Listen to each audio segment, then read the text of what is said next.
ഇന്നത്തെ ഏറ്റവും പുതിയ വീഡിയോയിലേക്ക് ഇവർക്കും സ്വാഗതം. നമ്മുടെ മലയാളത്തിന്റെ സ്വന്തം ലാലേട്ടനെ നായകനാക്കി തരുൺമൂർത്തി സംവിധാനം ചെയ്ത ഫാമിലി ത്രില്ലർ സിനിമ തുടരും. ആ സിനിമയുടെ രണ്ടാമത്തെ ശനിയാഴ്ചയിലേക്ക് എത്തിയിരിക്കുകയാണ്. മലയാളത്തിലെ അതിവേഗ 100 കോടിയിലധികം കളക്ഷൻ നേടിയെടുത്ത സിനിമകളിൽ ഒന്നുകൂടിയായ ലാലേട്ടൻ സിനിമകളിൽ ഒന്നുകൂടിയായ തുടരും എന്ന സിനിമയുടെ 9ാം ദിവസത്തെ Kerala tracking Kerala world wide estimate റിപ്പോർട്ടുകൾ പുറത്തുവരുമ്പോൾ ഇന്നലത്തേക്കാളും മികച്ച കളക്ഷൻ വർധന കേരളത്തിൽ സിനിമ നേടിയെടുത്തിരിക്കുകയാണ്. അതുപോലെ എത്രത്തോളം സിനിമയ്ക്ക് വേൾഡ് വൈഡ് കളക്ഷൻ പ്രതീക്ഷയോ ആ ലെവലിലേക്കും സിനിമ എത്തപ്പെട്ടിരിക്കുന്നു. ഇന്നലെ ഇതേ സമയം കേരള ട്രാക്കിംഗ് ഗ്രോസ് 3,50,00,000 താഴെയാണെങ്കിൽ ഇന്നത് 3,77,00,000 മുകളിലേക്ക് എത്തപ്പെട്ടിരിക്കുകയാണ്. അപ്പോൾ ആദ്യ 8 ദിവസങ്ങളിൽ ആദ്യമായിട്ട് സിനിമയ്ക്ക് കേരളത്തിൽ ഇന്നലെ 6 കോടിയിൽ താഴെ കേരള ഗ്രോസ് പോയെങ്കിൽ ഇന്ന് 6 കോടിയിലധികം കേരള ഗ്രോസ് ഇപ്പോൾ തന്നെ സിനിമ ഉറപ്പാക്കിയിട്ടുണ്ട്.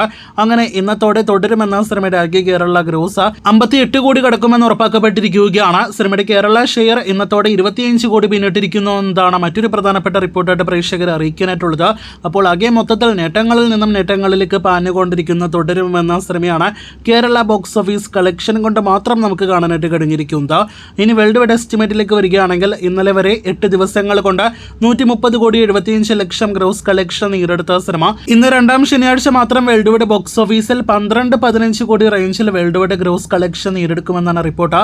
അങ്ങനെയെങ്കിൽ ഇന്നത്തോടെ 142 കോടി 145 കോടി റേഞ്ചിലേക്ക് Lalettan cinema Thudarum world wide box ഓഫീസിൽ എത്തപ്പെടുന്നതാണ്. അപ്പോൾ ഒരുപാട് പേരെ നെട്ടിച്ചുകൊണ്ട് തുടരുമെന്ന സിനിമയുടെ ചൈത്രയാത്ര ബോക്സ് ഓഫീസിൽ തുടർന്നുകൊണ്ടേയിരിക്കുന്നു. കാത്തിരിക്കൂ നാളെ ഞായറാഴ്ച ഉൾപ്പെടെയുള്ള വമ്പൻ കളക്ഷനായിട്ട്.